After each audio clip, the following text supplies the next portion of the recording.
Tommy Lee Jones truly hated her more than anybody. Tommy Lee Jones was born on September 15, 1946, in the small town of San Saba, Texas.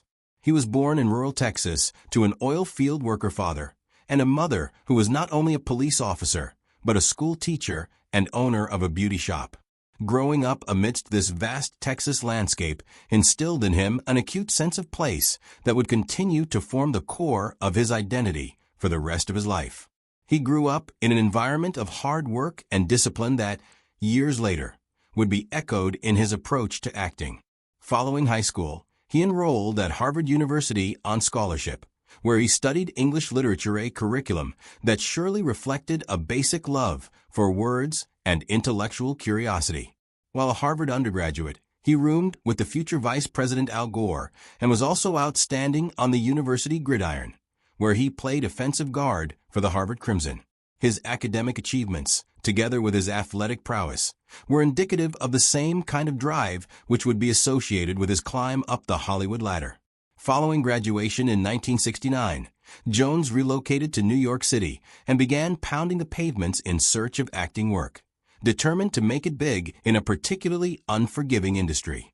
His first professional role came that same year in the Broadway play A Patriot for Me. It was the beginning of a steady climb that would see him develop from a stage actor into one of film's most commanding screen presences.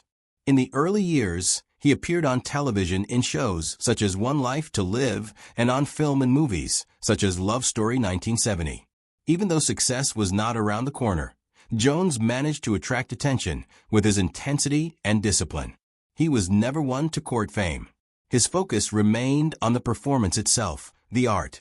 The 1980s and 1990s marked the peak of Jones's rise to international prominence, with his unforgettable portrayals in Coal Miner's Daughter 1980 as Loretta Lynn's husband Diddle Mooney Lynn, and in The Executioner's Song 1982 as convicted killer Gary Gilmore, showcasing his remarkable range.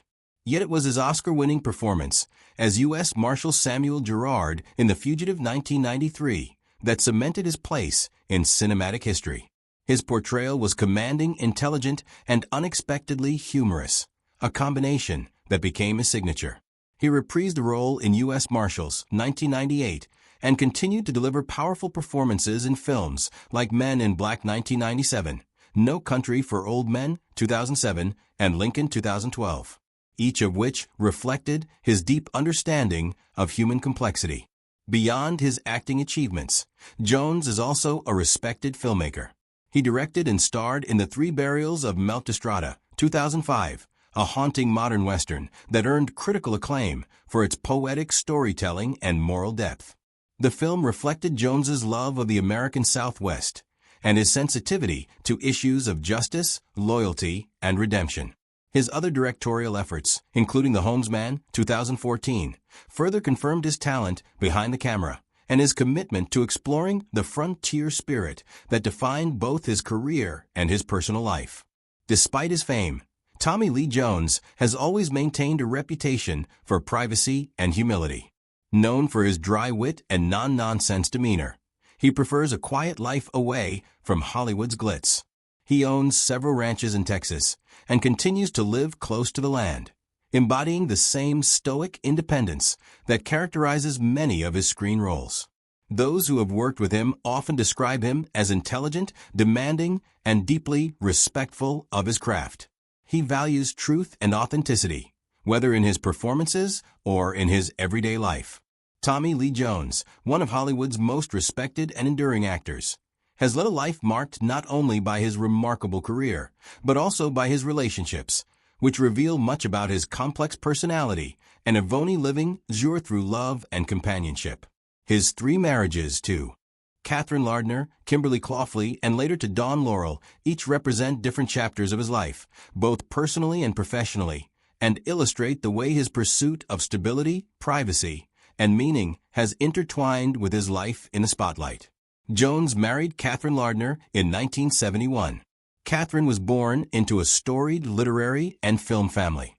She is the granddaughter of celebrated writer and humorist Ring Lardner and daughter of Ring Lardner Jr., the famous screenwriter who, among many other things, won an Academy Award for his work on MASSH 1970, but also endured the Hollywood blacklist era. The marriage between Jones and Lardner connected him to a rich heritage of Hollywood and the world of letters. Jones, when they married, was still growing into his acting career, finding his place both in theater and screen since his graduation from Harvard. Their marriage joined Jones in those early years of his career, filled with aspiration and struggle, as he appeared in television series like One Life to Live and started to secure small parts in films. Although deeply intellectually matched and mutually respectful of the arts, the demands of the entertainment industry, together with Jones's growing professional commitment and long absences on set, reportedly took their toll. After 7 years of marriage, in 1978, the couple divorced, which marked the end of Jones's first major romantic chapter. Even in their separation, the marriage to Katherine Lardner gave Jones a closer view of Hollywood's creative circles and strengthened his understanding of the sacrifices and pressures that come with a career in the public eye. In 1981, Jones married Kimberly Clothley, a union reflecting a more homely and domestic side of the actor. Kimberly is the daughter of a later San Antonio, Texas, Mayor Phil Hardberger, connecting Jones even deeper to the Lone Star State, which would become central to his identity.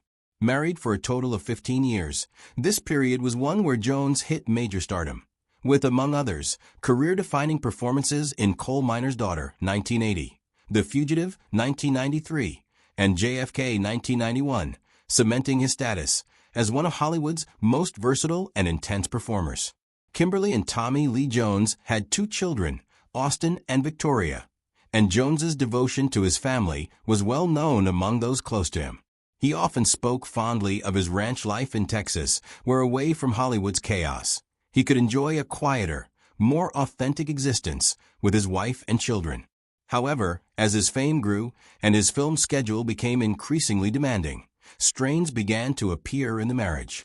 The pressures of maintaining a family life while navigating the demands of international fame ultimately proved difficult, and the couple divorced in 1996. Even after their separation, Jones remained close to his children, and being a father was one of the most important roles in his life. Jones finally found enduring happiness in his third marriage with Dawn Laurel, whom he married in 2001.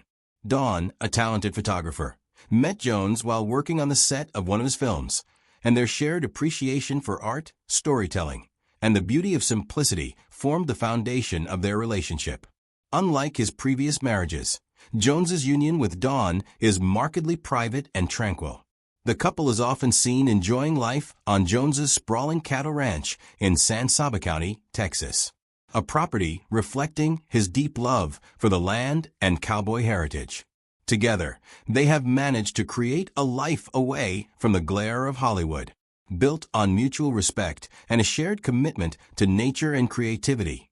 Dawn has from time to time collaborated professionally with Jones, contributing to some of his projects, and their quiet yet enduring partnership stands as a testament to the actor's maturity and search for inner peace after decades in the public eye. Through his marriages, Tommy Lee Jones has experienced love in its many forms. The youthful ambition and intellectual companionship he shared with Katherine Lardner, family-centered devotion and domestic life with Kimberly Clothley, and calm, enduring partnership with Dawn Laurel. Each relationship marked a distinct emotional and personal era in Jones's life, paralleling his evolution from a rising actor to a celebrated legend of American cinema. Tommy Lee Jones really hated her more than anyone. That was the phrase whispered across the set of Backroads, 1981, the moody road drama that paired Jones with the acclaimed actress Sally Field. On paper, the collaboration seemed promising. A gritty Southern story starring 2 Oscar-caliber talents. Yet behind the camera, what unfolded was not cinematic harmony, but an emotional storm of clashing temperaments, wounded egos, and deep-seated resentment. Tommy Lee Jones, known even then for his volcanic intensity and no-nonsense professionalism, reportedly developed an almost visceral dislike for Sally Field during the production of the film. A tension that shaped not only their performances, but also the entire atmosphere on set. Jones was at a career crossroads in the early 1980s, just beginning to gain traction as one of Hollywood's most uncompromising leading men. His methodical approach to acting, marked by brooding silence, sharp focus, and a disdain for frivolity, often intimidated co-stars. Sally Field, by contrast, was a perfectionist of a different breed, emotional, spontaneous, and unafraid to challenge the men around her. Having recently won her first Academy Award for Norma Rae 1979, she carried both artistic confidence and star power, which made her a natural force in any room. Unfortunately, when these two uncompromising personalities collided, sparks flew. Not the romantic kind the producers hoped for, but the type that could set tempers ablaze. Their arguments became the stuff of legend. Crew members described moments when Jones, frustrated already by Field's insistence on multiple takes and her style of emotional rehearsing, would storm off set in a fury. He found her manner intrusive, overly sentimental. She found him cold, dismissive, arrogant. Tommy Lee Jones didn't hide his feelings. Actor Glenn Corbett, who had a supporting role in Backroads, once said he thought Sally was too theatrical, too controlling. He told me one day, "I can't work like this. She's acting for herself, not for the scene." Corbett's words capture the root of their hostility, a deep and abiding difference in artistic philosophy.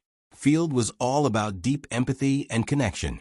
Jones was about discipline, restraint, and precision.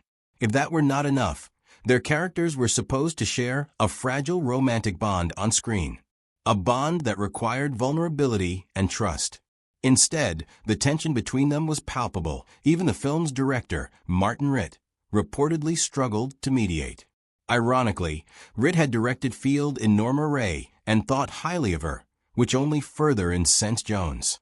He reportedly felt that Field was being favored, that the set catered to her every creative whim, and his suggestions were not valued nearly enough. To a man as proud and self-contained as Tommy Lee Jones, that was just not tolerable. Tommy had this quiet fury about him, Corbett recalled. He'd do a scene, and if Sally tried to give him a note or suggestion, he'd just stare at her stone cold. You could feel the air freeze. He didn't yell. He didn't make a scene. But you knew he hated every minute of it. That hatred, unspoken, fueled Jones' performance. His eyes burned with a kind of restrained anger that made his character feel raw and authentic. Field, for her part, would later admit that she found working with Jones emotionally exhausting.